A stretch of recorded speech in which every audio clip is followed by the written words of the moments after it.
앞으로 관장하셔야 되는 영역 중에 이제 통신이 있습니다. 근데 그 안에 SNS도 어느 정도 통하게 되는데요. 지난 대통령 선거 때 있었던 일입니다. 제가 그냥 이거는 뭐 이재명 후보와 좀 지적하는 내용을 이렇게 올렸는데 이게 선관위의 요청으로 인해 가지고 차단이 됐습니다. 혹시 저 글 내용을 봤을 때 차단돼야 될 이유가 혹시 보이시나요? 제가 미처 이렇게 숙지하고 못하고 있는 짧으니까 그냥 잠깐 읽어보시면 될 것 같은데요. 예. 그냥 뭐 토론 과정에 있었던 내용 중에 사실관계 지적하는 글인데 저 글이 선관위의 요청으로 페이스북에 차단이 되었다. 이렇게 저희가 사후에 알게 됐습니다. 선거 이후에. 예, 선거관리위원회에서 일정한 기준을 가지고 판단한 것이라고 생각이 되어지고 제가 지금 공직 후보자 지명을 받고 청문을 받고 있는 입장에서 이렇게 입장을 밝히기는 좀 곤란할 것 같습니다. 예, 제가 봤을 때는 저기엔 사유가 없는 게 맞고요. 왜냐하면 제가 말씀드릴 게 실제로 그 사유가 없는데 그 다음 슬라이드 보시면요. 선관위에서 제 페이스북을 이렇게 뭐 삭제해달라고 한 게 아니라 거기에 달린 댓글 중에 보면은 여론조사를 이제 잘못된 여론조사를 공표하는 분이 댓글을 달아가지고 삭제해달라고 했던 거였습니다. 그런데 페이스북에서 저 개별 댓글을 삭제하지 않고 제 글 자체를 이제 송출 제한해 버렸거든요. 이런 경우에는 뭐 과도한 검열이다라고 지적할 수 있는 분이 있지 않습니까?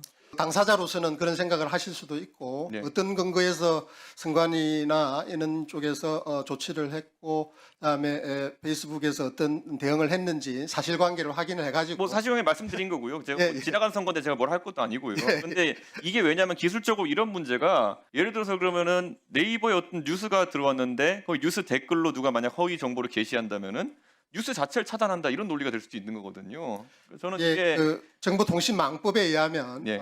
불법 정보 등에 관련되어진 사항들에 대해서 여러 가지 이 행정권이 있고 그다음에 그것은 또 심의 절차를 거치게 되는 어떤 과정을 거쳐서 이루어집니다. 저희 방미통일의 경우에는 그 심의 결과에 따라서 네. 행정 조치를 기계적으로 할 수 있는 권한만이 있고 그것을 심의위원회의 어떤 독립성을 보장하기 위한 장치로 이해를 하고 있습니다. 그래서 제가 이걸 말씀드리는 이유는 뭐 지나간 건 지나간 거고 앞으로 이런 식으로 선거나 이런 것들은 공직선거는 굉장히 중요하지 않습니까? 그런데 이런 기준대로라면은 제가 상대 후보가 마음에 안 드는 글을 뭐 이렇게 올렸다. 그럼 가가지고 허위 여론조사 익명 아이디를 그냥 달고 오면은 그게 규제의 대상이 된다. 이러면 좀 곤란한 건데 또 반대로 그 페이스북 운영하는 메타 이런 데서는 선관위가 그렇게 하라니 할 수밖에 없는 거예요. 그래가지고 이런 것들이 선거에 대한 정보라든지 아니면 정부 행정에 대한 정보라든지 이런 것들을 어떻게 거별할까에 대한 프레임워크가 필요하기 때문에 지금 질문 드리는 거거든요. 표현의 자유에 대해서 그래서 이런 부분에서 어떻게 생각하시나요? 예, 그 방미통일에서 할 수 있는 범위가 어떤 범위인지 검토해서 우리 의원님의 어떤 이제 정해진 심의 규정에 따라서 뭐 방심위도 이걸 건드릴 수 있고요. 여러 주체가 있겠지만은 어쨌든 방미통일가 어쨌든 주무부처로서 주무위원회로서 이런 것들에는 프레임워크 틀은 만들어야 되는 거거든요. 네, 그렇게 하고 생각합니다. 예, 그런 부분 좀 뭐 생각. 예, 유의해서 말씀을 주신 것처럼 그렇지만 법에 정한 바에 의하면 방미통일가 할 수 있는 권한이 그렇게 그 많지가 않습니다. 그러니까 선관위가 저렇게 방어적으로 나오면은 저는 후보 자격이지만은 일반 소비자의 권익을 지킬 수 있는 건 방미통일가 돼야 된다 이런 말씀.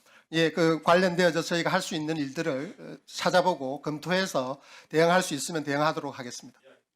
예, 이혜민 위원님.